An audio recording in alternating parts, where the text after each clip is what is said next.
At the end of the day, it's not about what you have or even what you've accomplished. It's about what you've done with those accomplishments.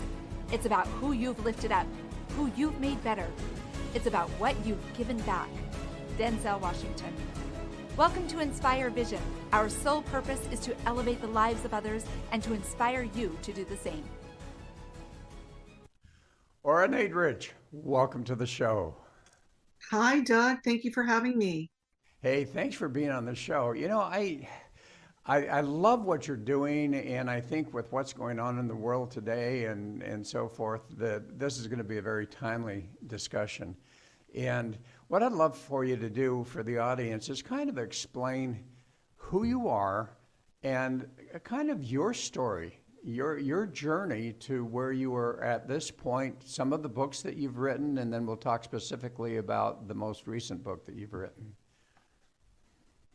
I'm a mindfulness author. I am a mindfulness practitioner. And for those that are listening and don't know what mindfulness is the practice of being in the present moment with total awareness. It's an inherent quality that each and every one of us has, but we might not know how to use it. And I teach people how to use this inherent quality, the ability to be mindfully aware of themselves, their environment, and the world. Basically, it's a heightened sense of awareness, and it's good to be very aware because of the times that we're in. There's a lot going on in the world, as you know, and I think that the more aware people are, the better they can navigate the difficult and choppy waters of life today. It has a lot of challenges. So I've written my last book, Time to Awaken. It's really my fifth book if you include my journal, my Live True journal. Live True was a book that I wrote on mindfulness and the authentic self, and it was voted as one of the top 100 mindfulness books by Book Authority. And I've been practicing mindfulness for many, many years. I was a life coach for over 10 years. I created a new niche of coaching called thought coaching because I felt that life coaching was rather broad. And as a life coach myself, I realized that I was helping people come to understand their thinking mind better and to be able to use thoughts that were serving their well-being and know how to let go of thoughts that were not. And that was based on my first book called Says Who. And I created a cognitive method called the Says Who method, which is a method for transforming negative and fear-based thoughts. So I've been practicing, teaching, and writing about mindfulness for a very long time. I've done many workshops on mindfulness. I've been a keynote speaker around mindfulness. I've written for so many of the top magazines and journals on mindfulness. So I've really been doing it for a very long time. I started with the Huffington Post. I was one of their mindfulness experts. So it's been a long journey and I'm still doing it and I love it because it really helps me help people come to understand how to become much more aware, as I said, about themselves, about the thoughts that they have, to understand, the difference between negative and supportive and productive thoughts, how to really cultivate a healthy thinking mind, and how to let go of thoughts that really are no longer serving your well-being. And I think that's pretty much, to keep you up to now about what I've been doing. All right, so I'm curious, what was that moment, or was it a gradual thing that brought you to really focus on mindfulness? What happened?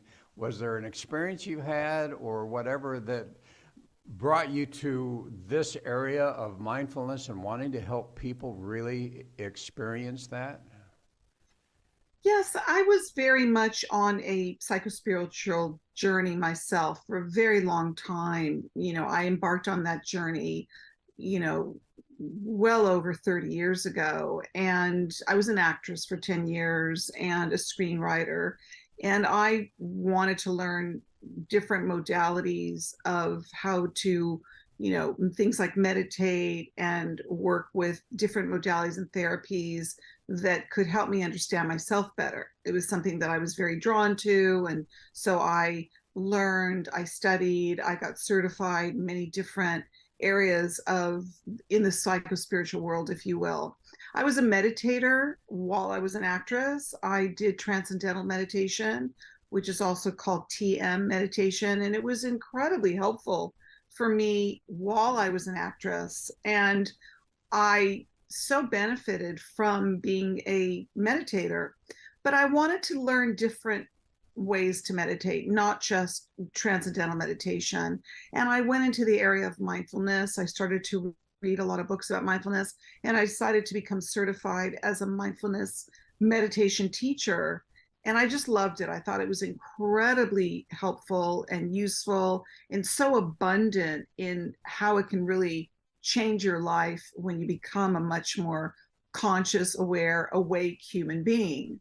So I became a life coach, as I said. I did that for almost 10 years. And my mindfulness work has really helped so many people over the course of me working, with it. And I just find it to be incredibly beneficial and helpful for people.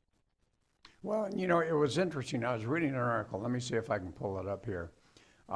It just came out yesterday, and it was saying that in a recent survey, 61% of Americans say that their stress levels are higher than ever, and 55 claim that the level of stress prevents them from enjoying life. And then it goes in and lists cost of living 80%, inflation 73%, personal finances, mental health, debt, physical health, home, relationships, jobs, and so forth.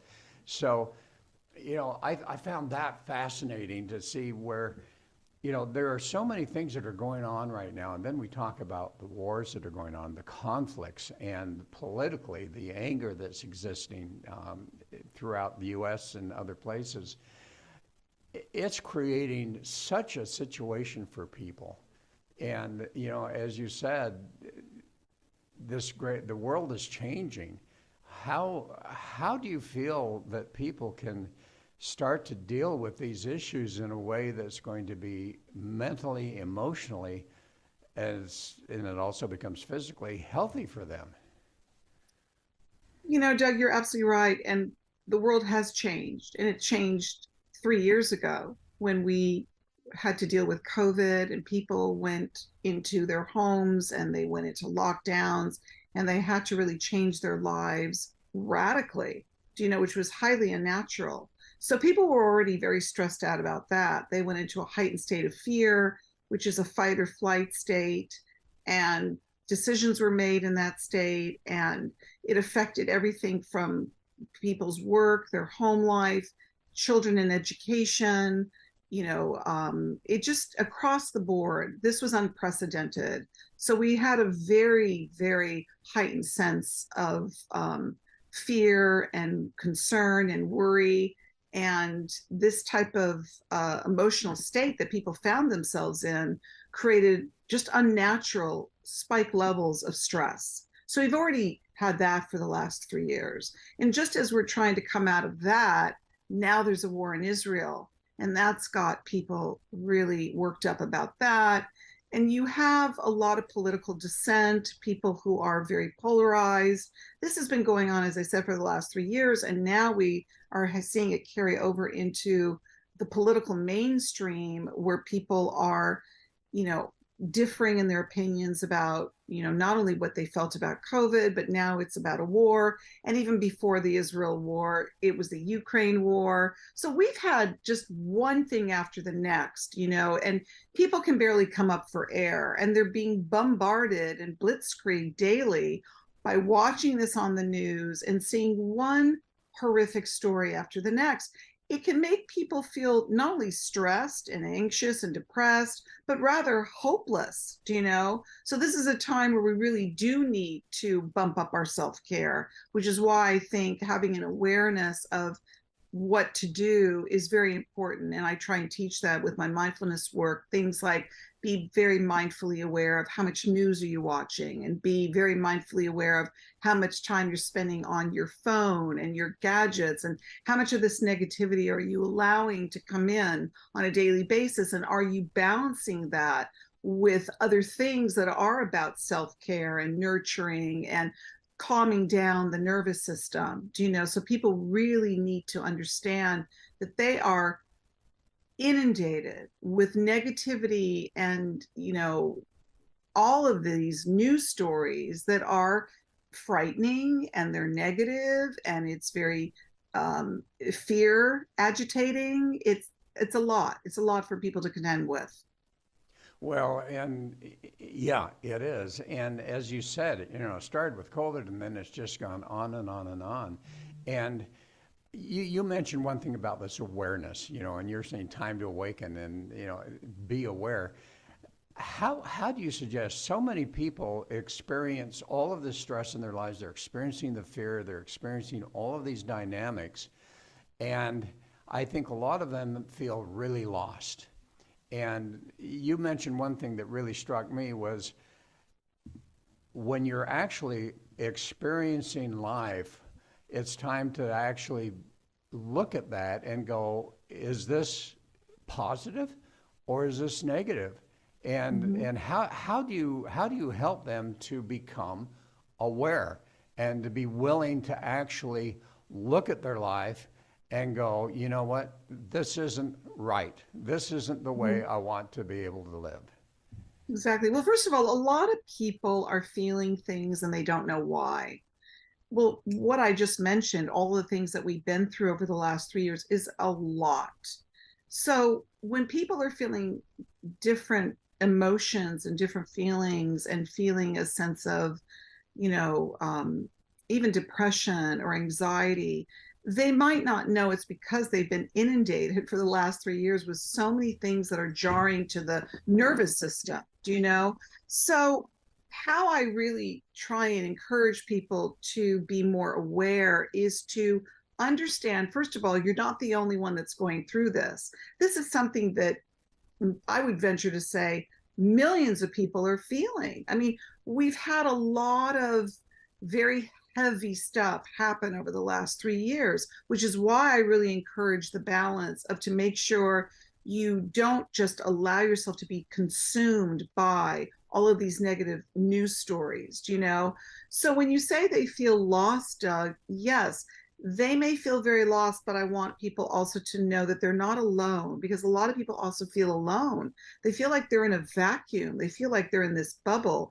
They feel like they're in this surreal, movie that they want to wake up the next day and go, what happened to happier days? What happened to the times when we weren't so stressed out with all of the things that are happening in the world?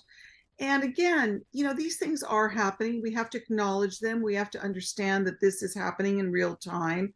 But what I want to encourage people to do is make a concerted effort to balance, so that you are doing things that are about encouraging being a more aware human being, aware of your health, aware of your stress levels, aware of, are you in polarized dynamics with people because you may not agree. So there's tension with friends and family members and loved ones, because we've become very polarized. There's a lot of political polarization. There's a lot of polarization about what people felt about the pandemic.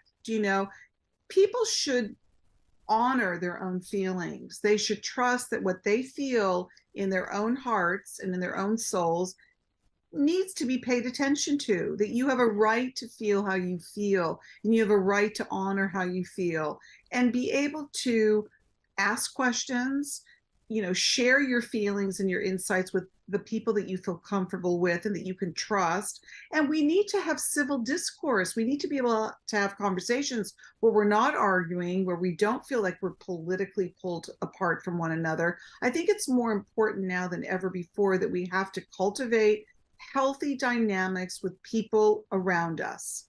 When times are challenging, that's the time when we need to really support one another, when we need to nurture one another, when we need to understand one another.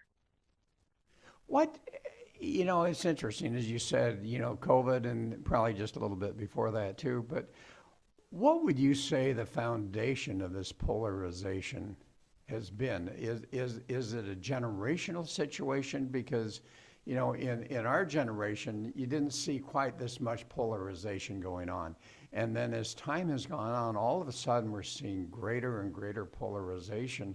And as you say, it isn't just a matter of polarization, but it's a matter of anger.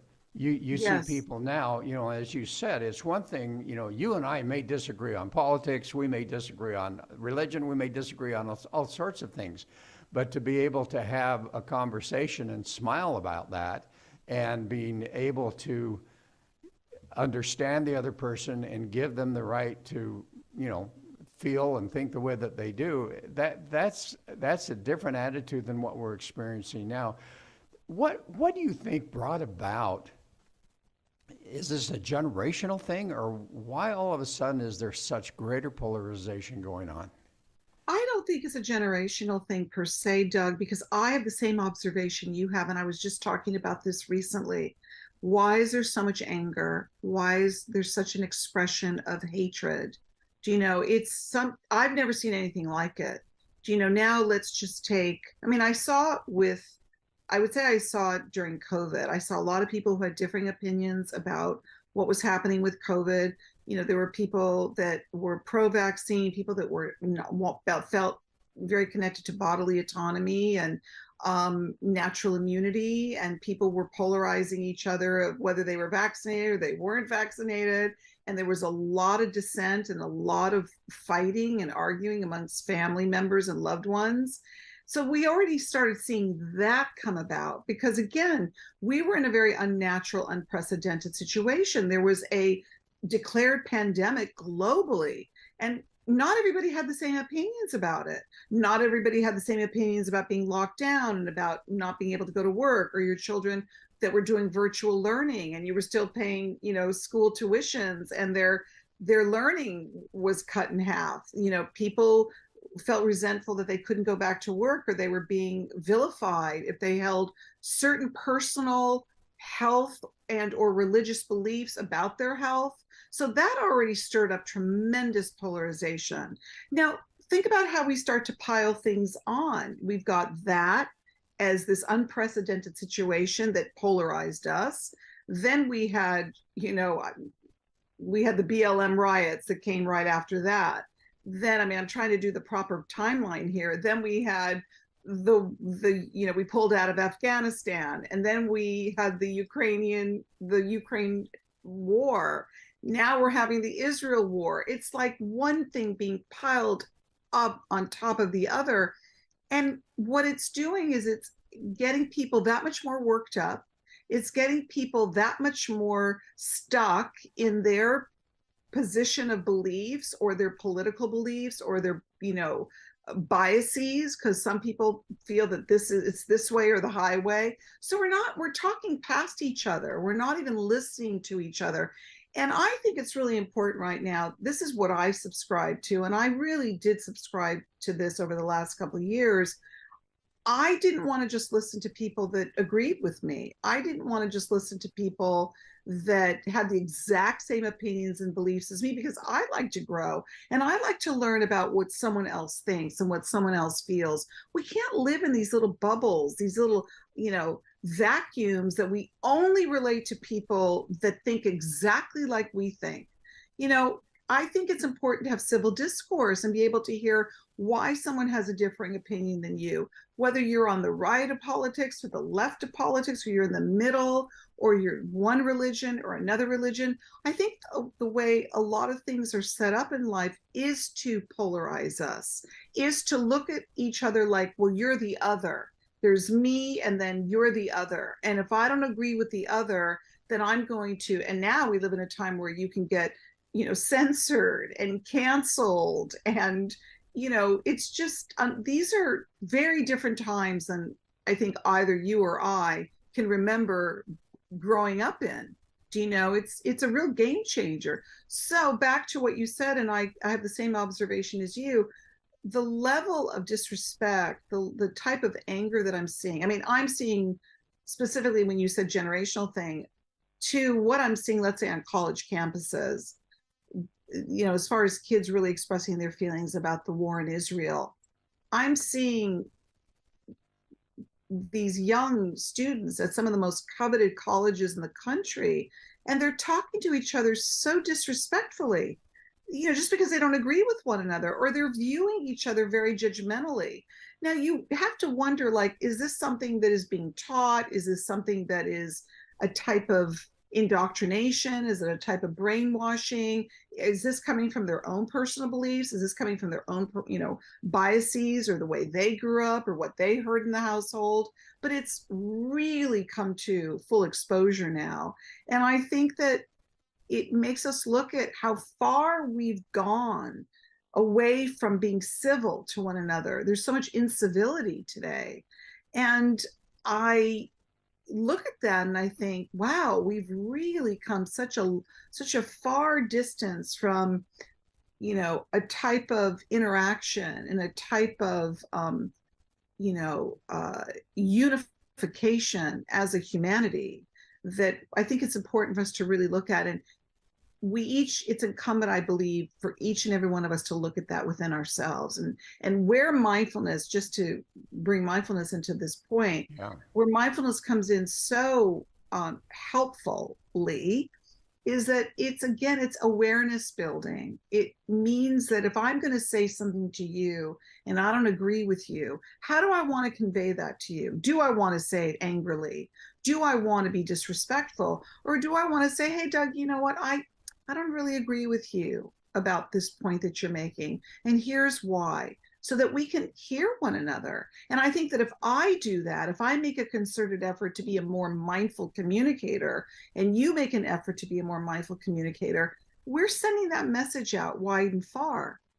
And we will no longer accept this type of interaction that seems so fueled with anger Well, unnecessarily. yeah, and it's interesting. I think, as I've researched and studied and so forth, one of the comments that has really hit me for a long time is people have this need to be right. It's just an eternal aspect that they need to be right. And, so often you get into these discussions, and if you have two people that need to be right, you've got fighting going on, you've got anger, you've got arguments and so forth.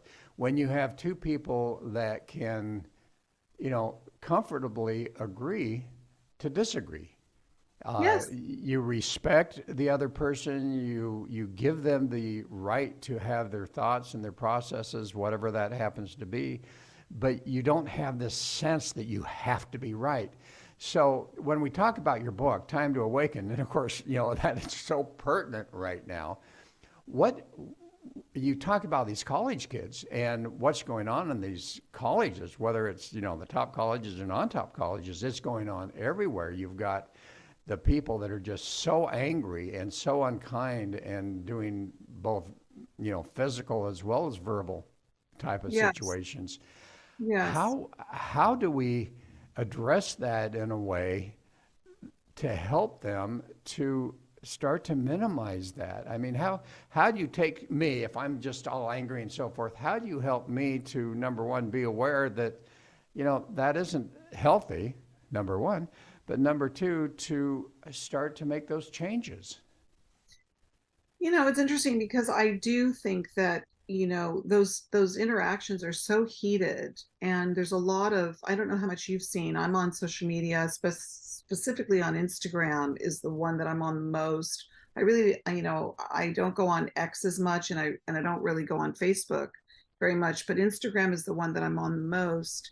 And I've seen just horrific, like, it's verbal barbarism is what I'm calling it, the way in which people are, these especially these young adults. But you also see it at the protests and the rallies. I'm just observing, like, which are the rallies that look very fueled with anger and even hate, and which are the rallies that are being conducted peacefully with civil, discourse, or the way in which people are interacting. And I think it's pretty obvious. I think all you have to do is just watch. But if I'm to answer your question, if I'm interacting with somebody who's really coming from a place of anger and coming from a place of hate, I think what I would say is, why are you so angry? And why are you talking to me like I'm your enemy? I'm not your enemy.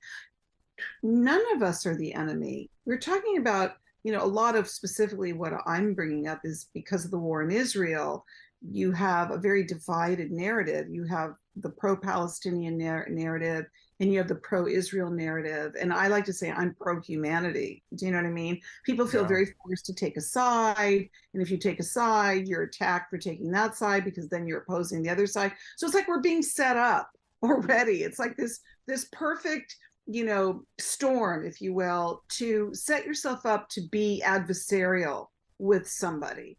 And I do think by taking a breath, which is part of the mindfulness technique of taking a pause and saying, what can I say to this person who's really being radioactive and really coming from a place of anger and hatred? What I would say, and it's really come up for me just very spontaneously for you asking me that question, I would ask them, why are you speaking to me with so much anger and hate? I'm not your enemy. We're not responsible for the war in Israel. You know, taking that hate and anger out at one another for a war that's happening in a country that we're not in, we can feel deep compassion for all of the innocent civilians, the non-combatants that have lost their lives so tragically. It's heartbreaking. It's truly heartbreaking to see that. But when you take that, which should really evoke not anger and hatred, it should evoke like compassion and a genuine feeling of sadness. And then you're interacting with someone who's just fueled with anger and hate, they're missing the whole point. They're actually recreating the very problem that is in a country that's feuding. Do you know what I mean? So it's like, so Yeah. the macro micro, it's people recreating the very problem that they seem to be trying to protest against, and they're doing the very thing with one another. It doesn't make any sense at all. So I would try to reach that person as best I could to say, is there a way that you could express yourself that's not so full of anger and hate? Because really what you're doing is you're recreating the very problem that you're feeling that's happening in Israel. Do you know?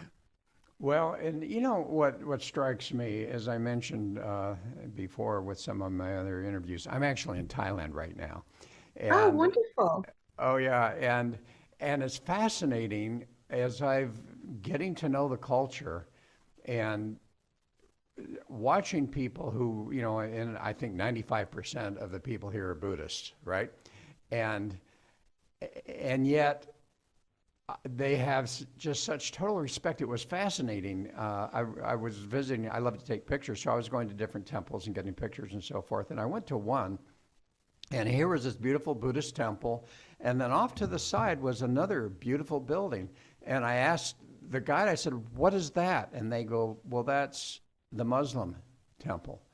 And literally, they had built a, a separate temple for the Muslims so that they could worship very close to the Buddhist temple where people are worshiping. And I thought to myself, wow, we don't see that here in the U.S.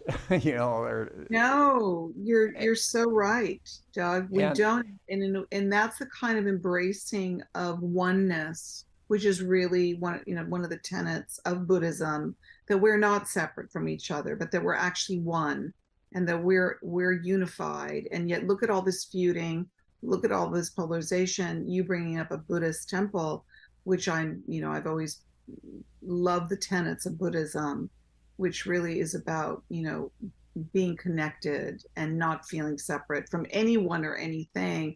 So it would be lovely to be able to coexist and be in an environment where we could all respect each other's differences, each other's faiths, whatever it is that calls to us, that we don't want to hurt one another because of our differences, but we want to embrace one another because we are really not separate in so many ways. We're actually more alike than we are separate. well, and it really, in my mind, gets to this point of this individual work. And we're going to get into meditation. I want to talk about meditation a bit here, because what I'm finding is, I tend to have very much a left brain, strong personality, and so forth. And as I've started to observe all of these people who are, for the most part, there's always exceptions, but for the most part, are experiencing life calmly, happily, regardless of what their circumstances are, and some of them are in really tough circumstances. And as you say, as I've been looking at the Buddhism as well as other approaches, what comes to my mind is it really boils down to me. It boils down to who am I and who am I becoming. And if I'm mindful enough to say, you know what, I get frustrated. Well, how do I start to eliminate that? And all of a sudden you get into this concept of meditation of how do we change ourselves? Because I don't believe that we can change the world and the environment of the world unless we're willing to change ourselves. Absolutely. And that's why the path of, the spiritual path or the mindful path, or being on the path of self-realization, if you will, is really about to know oneself, and that you take that journey within so that you can understand yourself better. And again, from the mindfulness perspective, is that you become aware of your actions, your words, your deeds, your behaviors, so that your participation in life, is it a mindful approach to living? And are you being somebody who's coming from a place of kindness and compassion towards others? Again, talking about the awareness, being an aware human being so that you take responsibility for how you are out in the world. Mindfulness is like the informal practice of meditation. It's easy to sit in meditation for 20 minutes or 45 minutes and quiet the mind and try to connect and align yourself with something that holds greater meaning for you. But who are you when you get off the yoga mat or the meditation pillow? You still want to be a conscious human being. Well, that's right. And, we're talking, we haven't even gotten into your book, Time to Awaken, but probably we have conceptually. But you wrote this book for this time because you know how important that is. What are some of the points that you make in your book, Time to Awaken, that you feel are so pertinent to what's going on right now? I really I really invite my reader to embark on the journey of awakening, which is another way of saying, as we're talking about, if you want to talk about Buddhism, or mentioning that it's the path of self-awareness. And so to be self-aware, you have to be an awake human being. You don't want to be in a semi-conscious state. We're in a semi-conscious state when we're sleeping, so we want to be in an awake state in our awakened moments so that we can be a very conscious, aware human being. And I wrote my book, wanting to understand what happened over the last 3 years, because so much had changed. As we talked about earlier, the world has changed so radically. It feels like we're just in a very different world today. So that I feel that being awake is extremely important because of the changes that we've embarked on, and that there are going to be even more changes in the days to come. So you don't want to be somebody who's like completely unaware and suddenly the world has changed in so many ways and you're like, well, what just happened? Because there's so many changes that we are seeing, and that there will be more changes. We've got such advanced technology. We've got people that are changing, and this polarization that you and I are talking about, that it's more important to be aware and awake than now more than ever before, I believe, because of the fact that the world has changed so much. And it's going to keep on changing because we've moved so fast into these advanced technologies that we're going to really see a lot of changes all around us. And I just want people to be prepared.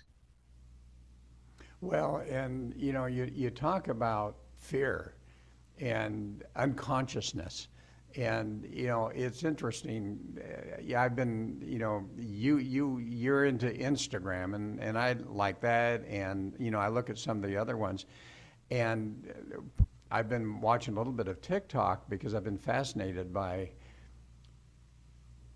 sitting as an outside observer, seeing what's going on, and it fascinates me. Here's someone just talking about fact, fact, fact, fact, fact, and I'll Google it, and it's like, no, that's not true. You're saying Exactly. something is fact and it's not true, or someone gets on a bandwagon of, years ago the vaccination, but even now, different things that are going on and just hitting hard and then people join in. What's your thoughts about all of this going on, and whether it's YouTube or whether it's TikTok or Facebook or all these social medias, what is the effect of social media having on our awareness and our mentality and our mindfulness? Well, social media is a great tool to use for connecting. So we can say that it allows us to connect with one another all over the world. So that's a good thing. Okay. But it's also like the information highway. And it's also giving people a platform. So suddenly everybody's an expert, everybody can weigh in, everybody can say that they're an expert at this and they're an expert at that. And they're getting their information, what they call facts, via TikTok or a YouTube, and they can watch anything they want that resonates to their particular biases or narratives. And they're like, well, I'm right and you're wrong. And I can then go on my platform and I can espouse, and pontificate all of these reasons why I know for a fact that I'm right and everybody else is wrong.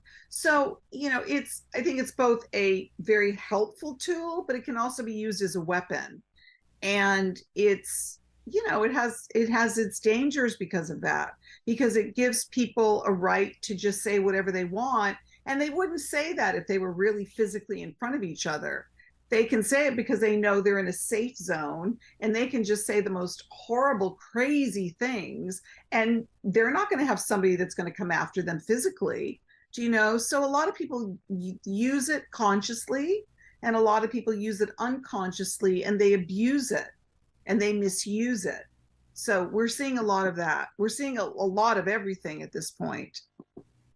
Well, and there's a couple of words that you use as I've done a little research here, and I'd love for you to talk a little bit about it. One, obviously, is AI, virtual reality, transhumanism. What are those concepts? Well, Doug, when I was really researching my book, I really went into areas that I was curious about, because when I talk about advanced technology, we have so many things. I mean, the world has just changed. It's like, whoa, what just happened? So you better be awake or else you're going to miss the boat, is the way I look at it. And in my research, I wanted to understand, like, even something now with, let's take the film industry. There have been in negotiations because AI poses a threat for the industry, in that an example would be that, what is it, that AI tool, Chat GPT, is it GPT, GP3, that you can literally have AI write an entire book for you.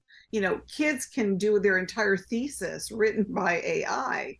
I mean, this is a huge game changer. So when I researched AI, artificial intelligence, I know that there are positives about some of this technology that's being used in the medical field. It's being used in, the sciences and all the areas of learning. But the way in which it can really present a tremendous problem, and I think, I quote even Elon Musk in my book, who says he feels that AI can be, a very dangerous thing, and one of the most dangerous things for our civilization in the next 5 years, because it's advancing so quickly. So if people aren't conscious, going back to a mindful awareness, and they're the ones that are building these virtual realities, you take someone like Mark Zuckerberg with Facebook and creating the metaverse. What is this rush to try and change the real world into a virtual reality? Why is that so appealing? Why is there such a disgust with being a human being and being in human, form? And when I researched things like transhumanism, I saw that it was, people that really are looking forward to moving our universe into a very advanced technological state where we become almost like supercomputers. And it sounds so science fiction. And the thing that I also saw about it that was, you know, kind of, I want to say disturbing, is that a lot of people that are really subscribed to advancing our technologies and moving us really into the future is that they really have no interest in anything spiritual. A lot of them are atheist, and they don't believe in God or whatever, that means to you or to me. And they really feel that we need to advance ourselves so that we can live forever like a computer. We'll be connected to the cloud and we'll live forever. It's just this dystopian science fiction-esque vision of the future that a lot of people that are in power feel that we should all live like that. So when I said earlier about people need to wake up, things like with advanced technology, it can be that you go into a market and they no longer take cash, and they've got these digital devices that you just wave your hand over, that there are theories that that could be about data mining, that it's like surveillance. And these are not conspiracy theories anymore. The markets are changing. Public places, you're going into a concert, you're going into, an aquarium, which I was in recently. It's types of tools that are being used that look like you're in China. It's like cameras that have, surveillance technology, digital technology. Some people might go, well, what's wrong with that? And we're in the future, so big deal. But how far do you take it? Does that mean that we should all go be microchipped so that we could, do all sorts of things that look like a science fiction movie, so that it's a level of convenience the way we get through life? I think we're in a very delicate balance in our humanity, in that we are, there's a great quote by, I think it's Einstein, I believe, where he said, I don't worry too much about the future because it's already here. So Well, and yeah, we're already in it. It's already arrived. And I think we want to be very mindful about our participation in it, what resonates for us, what doesn't resonate for us. And I think that's why it's so important to be a good critical thinker and think for yourself, if you want to participate in life in that way, or to make a decision that you don't want to participate in life that way. how much of this do you think is people not really enjoying their life and wanting to create a better life in their own mind, whatever that reality is for them? I mean, as you're talking, I'm thinking, you know what? Life is so good, and we can experience such happiness and joy in our existence as it is now. And why this need to create this and to create that, and as you say, the transhumanism and the virtual reality and the AI and all of those types of things? What's it going to create? We're going to lose we're going to lose the ability of who we really are. I couldn't agree with you more. Do we want the convenience and the this sort of advancement of our technology so that we have, that we live in this virtual reality, that we don't have to contend with things that are rather beautiful about our own evolution of the life and death cycle? Maybe people feel, oh, well, it's going to be better. It's always this need to make something better. Let's make it better. Let's make it more perfect. Let's make it more this and make it more that, and not really appreciating life for what it is. If we're so busy trying to change that which is good, why can't we improve things that we don't like?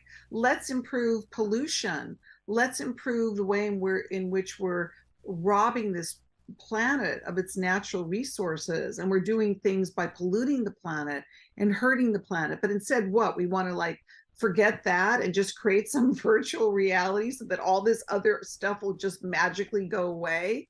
It seems very greedy to me. It seems very selfish that we want to constantly reach for something that's just going to make all the other stuff that we don't like go away, not take responsibility for it, and then create this advanced technology that is going to make us feel superhuman. It's very egoic for me. It's very much being in the ego.